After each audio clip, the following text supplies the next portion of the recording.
हर साल यौम आजादी के मौके पर पाकिस्तानी अवाम झंडे लहराकर चेहरों पर सब्ज सफेद रंग पेंट कर सड़कों पर निकलती है। साइलेंसर फाड़कर और बाजे बजाकर इस सोई हुई अवाम को जगाने की नाकाम कोशिश की जाती है। मगर सवाल यह है कि क्या यही वाकई आजादी है? क्योंकि अगर देखा जाए तो हम उस सरजमीन के बासी हैं जहां माइनॉरिटीज को यानी अक़लियतों को अपनी शनाख्तें छुपानी पड़ती है, क्योंकि बाज़ औक़ात उनका मजहब या उनके नजरियात उनकी पहचान नहीं बल्कि उनकी जान के सबसे बड़े दुश्मन बन जाते हैं।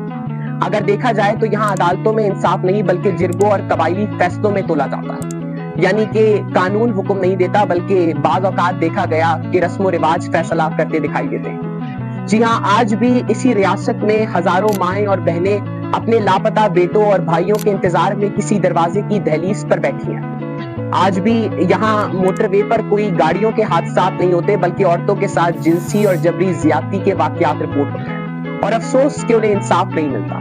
जी हाँ, आज भी दिन की रोशनी में अपना मोबाइल फोन या चंद पैसे साथ लेकर बाहर निकलना किसी अपनी जान को खतरे में डालने से कम नहीं। यहाँ आज भी आम आवाम के लिए तालीम, सेहत, रोजगार और इंसाफ महज ख्वाब है।